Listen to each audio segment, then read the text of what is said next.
On a déjà appris que la Torah nous a interdit de manger le chametz pendant Pessah et même d'en profiter et même d'en posséder.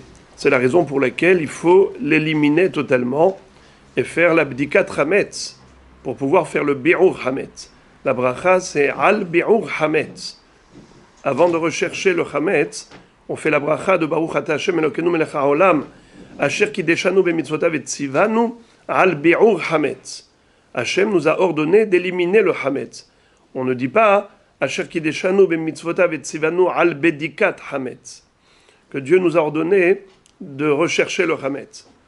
Bien que ce qu'on va faire maintenant, pendant la nuit du 13 au soir, pendant le 13 au soir, veille du 14 Nissan, on ne va pas brûler le chametz. On ne va le brûler que le lendemain matin. Malgré tout, la bracha c'est al bi'ur chametz, car l'abdika, la recherche, n'est qu'un moyen pour atteindre l'objectif de brûler le chametz qu'on pourrait éventuellement trouver à la maison. Maintenant, on va parler de la mitzvah de la kashérisation des kelim, c'est-à-dire la Torah nous a interdit de manger le chametz, mais même le goût du chametz est interdit. C'est pareil pour tous les aliments qui sont impropres à la consommation. La Torah nous a interdit de les manger, mais même leur goût est interdit. Si par exemple, j'ai cuisiné un plat non kasher dans un keli normal, je ne pourrais pas utiliser ce même keli pour cuisiner un plat kasher. Pourquoi ? Car le goût de l'aliment non kasher, qui s'est imprégné dans les parois du keli, de l'ustensile, ce goût-là va se dégager au moment où on va cuisiner dans ce keli un plat kasher, même si le keli était propre, mais il y avait tout de même dans les parois un goût du non kasher qui était imprégné. C'est pareil pour le chametz. Le goût du chametz qui s'est imprégné dans les parois du keli pendant toute l'année, si j'utilise ce keli pendant Pessah, eh bien, même si l'aliment est kasher, il aura le goût du chametz tout de même. C'est assour. Alors qu'est-ce qu'il faut faire ? De préférence, on va acheter des kelim spéciaux pour Pessah. Il y a des gens qui ont la possibilité d'avoir toute la ménagère, tous les kelim kasher pour Pessah. Mais ce n'est pas le cas de tous. Alors, il y a une possibilité de faire comme la Torah nous l'enseigne, la notion de kashérisation des kelim. Comment on peut être marchir un keli ? Nous avons une règle. Rappelez-vous de ces trois mots. Kebol'o, kar, polto. Tel que le keli a absorbé, c'est ainsi qu'il va pouvoir évacuer et dégager le goût du issour, le goût du hametz qu'il a absorbé. Kebol'o, kar, polto. C'est en fonction du mode de cuisson et de la température avec laquelle on avait cuisiné dans cet ustensile qu'on va pouvoir kashériser. Alors, un keli qui est absorbé par le biais du feu ne pourra être kashérisé que par le feu. S'il est absorbé par le biais de l'eau bouillante, il sera kashérisé par l'eau bouillante. C'est la règle. Par exemple, une plaque de four où on a mis dessus des halotes tous les vendredis, madame a cuit du pain au four. Ces plaques de four, comment elles ont absorbé le goût des halotes ? Eh bien, par la chaleur du feu. À sec. Il n'y avait pas d'eau entre les halotes et les plaques du four. C'était un contact direct. Et puisqu'il y avait un contact direct à sec, et c'est la chaleur du feu qui a transféré le goût du pain aux plaques, donc maintenant il y a dans les plaques en métal le goût du pain qui a été absorbé par le biais du feu. Comment peut-on kashériser ces plaques ? Eh bien avec le feu, en les brûlant. Et jusqu'où il faut les brûler ? Qu'est-ce que ça veut dire ? Jusqu'à ce que des étincelles vont jaillir de cette plaque. C'est-à-dire qu'on chauffe à blanc, le métal va rougir, et si je prends une cuillère et je tape dessus, je fais comme ça, tac, je vois des étincelles qui jaillissent quand je tape sur la plaque. Ça s'appelle Libun hamour. Le mot libun, qui veut dire brûler le keli, ça vient du mot lavan. Même en français, on dit chauffer à blanc. Donc, au début, ça rougit, et puis après, le métal, il est tellement bien brûlé que ensuite, il est blanc, éclatant. Ça, c'est lorsqu'on veut cachériser quelque chose qui est absorbé par le biais du feu. Mais lorsqu'on veut cachériser un ustensile qui a absorbé par le biais de l'eau, exemple, une marmite où on a cuit dedans des pâtes, des spaghettis. Les spaghettis, c'est chametz. Mais comment les spaghettis ont donné leur goût à l'ustensile? Par le biais de l'eau. L'eau était le conducteur, le véhicule entre le chametz et le keli. Pour cachériser cet ustensile, on n'a pas besoin de le brûler. On n'a pas besoin de faire l'iboun, comme dans le cas des plaques de four. Il est suffisant de faire une cachérisation avec de l'eau bouillante. Mais quelle eau bouillante? Il y a 3 niveaux, même 4. Il y a keli rishon chez al gabe ha'esh, keli rishon chez eno al gabe ha'esh, irouy mi keli rishon, et keli sheni. Exemple. Keli sheni, qu'est-ce que c'est? Je vais d'abord traduire ce que j'ai dit. Keli rishon chez al gabe ha'esh. J'ai une bouilloire qui est sur le feu. D'accord? J'ai un keli où il y a dedans de l'eau qui est sur le feu. Comment s'appelle ce keli qui est sur le feu? Keli rishon she'al gabe ha'esh. Lorsque je retire cette marmite de sur le feu, comment s'appelle cette marmite maintenant? Keli rishon she'eno al gabe ha'esh. C'est l'ustensile qui était sur le feu, mais qui n'est plus sur le feu. Keli rishon she'eno al gabe ha'esh. Ensuite, si je transvase, je transfère le contenu de cette marmite vers un autre ustensile. Comment s'appelle l'eau qui coule, le jet d'eau, le filet d'eau qui coule au moment où je transvase? Au moment où ça coule, comment ça s'appelle? Irouy mikli rishon. Versement à partir d'un keli rishon. Et lorsque ça a atterri et que c'est arrivé dans un ustensile, un deuxième ustensile, comment ça s'appelle? Keli sheni. Alors il faut savoir que la chaleur, elle va en se dégradant. C'est-à-dire que la température baisse.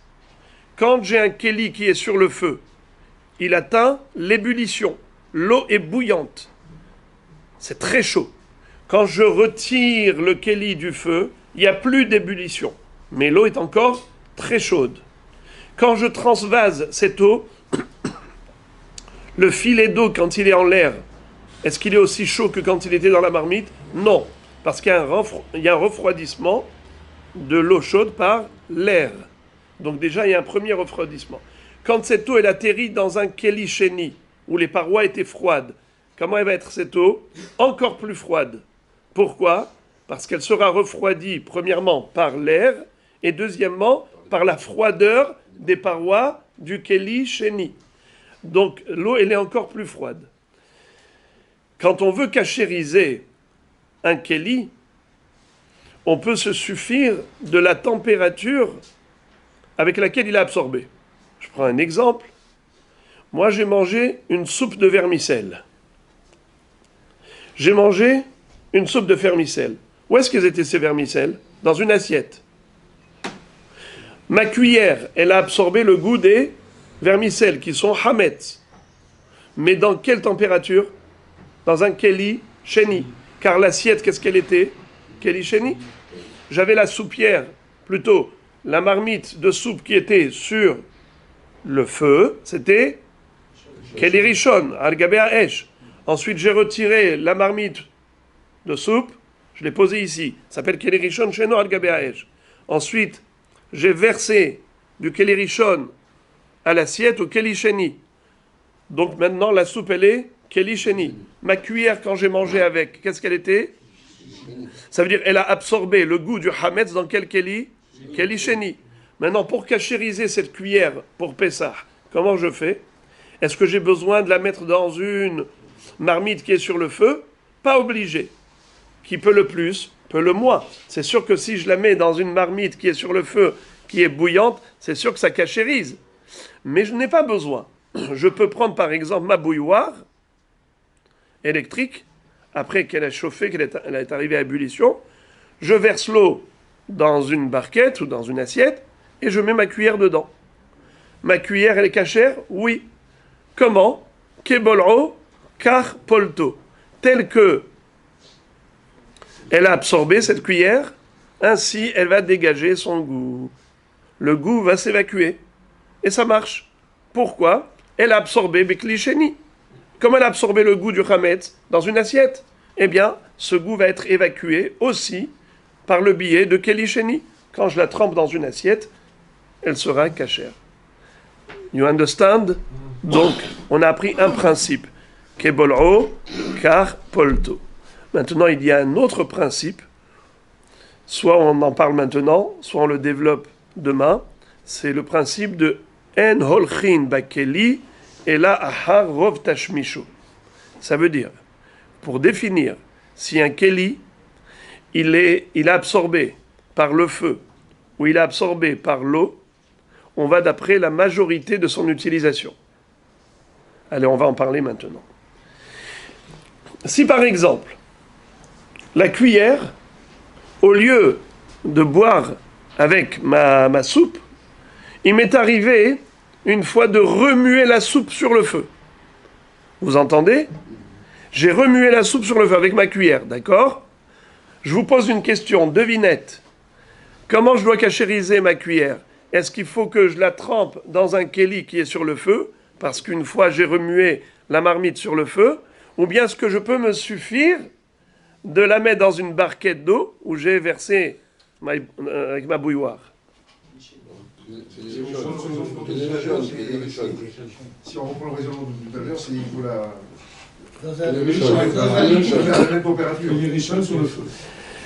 Merci de vous être trompé, parce que ça me permet de vous montrer la grandeur de ce chidouche. Écoutez quelque chose. Il y a un nouveau principe dans la cachérisation des kelim. En holchin ba keli ela aha rov tashmishu. Les kelim, on les cachérise avec la température qui correspond à quoi? À l'utilisation générale et pas par rapport à l'utilisation exceptionnelle. Une cuillère, c'est fait pour manger dans l'assiette. C'est pas fait pour remuer sur le feu. En général, on prend une louche ou quelque chose d'autre, une spatule. Là, tu as utilisé parce que tu n'avais pas trouvé ta louche, tu as pris la cuillère. Mais la cuillère, en général, c'est fait pour manger dans une assiette. Alors, on va cachériser en fonction de Keli Sheni, pas de Keli Rishon al Gabé Ha'esh. Parce que généralement, je mange avec une cuillère dans un Keli Sheni, pas dans un Keli Rishon. Et comment ça se fait? Mais c'est bizarre. Tout ce que vous avez dit, vous, c'était logique. Comment est-ce qu'on peut dire une chose aussi illogique que ce que je viens de dire? Et c'est pourtant la halacha. Le Bet Yosef explique, au nom du Rashba, et c'est cité par le Mishnah Brura, il dit que Hachamim, pourquoi est-ce qu'ils se sont permis de nous donner cette règle, de dire qu'on va d'après le rov du Tashmish, et pas par rapport à une utilisation exceptionnelle? Il dit parce que généralement les kelim, il faut les cachériser après 24 heures de non-utilisation. Qu'est-ce qui se passe après 24 heures de non-utilisation? Vous savez ce qui se passe? C'est que un goût d'aliment qui se trouve imprégné dans les parois d'une marmite, ce goût-là va se dégrader, se détériorer après 24 heures. Dès que 24 heures se sont écoulées, le goût qui se trouve dans les parois des kelim se détériore. Alors ça devient un goût mauvais. Un goût mauvais ne peut pas interdire le plat kasher. Nous avons une règle.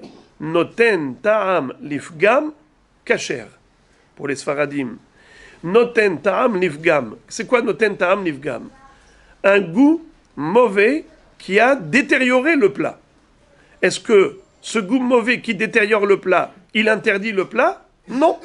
Même si le goût mauvais était un goût de non-kasher, ça ne peut pas interdire le plat kasher. Quand est-ce que le plat kasher peut devenir non-kasher à cause du goût du non-kasher? C'est que si le goût du non-kasher est bon, positif, mais s'il est négatif, au contraire, il abîme mon plat kasher, il n'interdit pas. Alors, normalement, on n'a même pas besoin de Hagala. On n'a pas besoin de cachérisation. Pourquoi on n'a même pas besoin de cachérisation? On aurait pu attendre 24 heures et automatiquement, le goût qui est dans le Kéli se détériore, il se dégrade tout seul. Et tout va bien dans le meilleur des mondes. Pourquoi est-ce qu'on a besoin de cachériser? Hachamim ont imposé la cachérisation même après 24 heures. Gezera, ena batioma, atu batioma. C'est une crainte. De quel risque? C'est par crainte du risque que les gens, en voyant que après 24 heures, on peut utiliser les kélim sans cachérisation, au fil des générations, ils vont oublier totalement la notion de cachérisation. Et donc, ils vont se permettre d'utiliser même pendant les 24 heures. Ils vont dire, je ne comprends pas, quelle différence? Un kéli, après 24 heures, avant 24 heures, qu'est-ce que ça change? Ils n'ont jamais vu la notion de cachérisation. C'est pour ça que Hachamim m'ont dit, même après 24 heures, tu cachérises, bien que le goût est mauvais. Mais ça, c'est que Hachamim qui ont dit. Puisque ce sont eux qui ont imposé la cachérisation après 24 heures, eux ont fixé les règles. Ils ont fixé quelles règles? Qu'on va d'après l'habitude, d'après la fréquence. Quelle est la manière générale d'utilisation de ce kéli? En général, comment tu utilises ce kéli? À la esh, eh bien, tu dois faire l'iboun. En général, comment tu l'utilises? Klirishon, eh bien, klirishon de l'eau bouillante, klirishon al gabé esh, ou klirishon chez eno al gabé esh, ou irouy mi klirishon, ou bien klisheni. Ce sont eux qui ont fixé les règles. Hem amrou, vehem amrou. Ce sont eux qui ont dit que même après 24 heures, il faut cachériser. Ce sont eux qui ont dit, tu peux te référer à la manière générale, au mode de cuisson habituel avec lequel on utilise ce kéli. Voilà comment on a compris maintenant deux principes de cachérisation pour le liboun et la gala. On a compris premièrement que kebol'o karpolto, c'est en fonction de la manière telle que le kéli est absorbé, en fonction du mode de cuisson, c'est comme ça que tu cachérises. Deuxième règle, pour fixer le mode de cuisson, on voit quelle est la manière générale de l'utilisation de ce kéli. C'est la manière habituelle qui va nous permettre de fixer selon quelle température et quel mode de cuisson on va cachériser l'ustensile.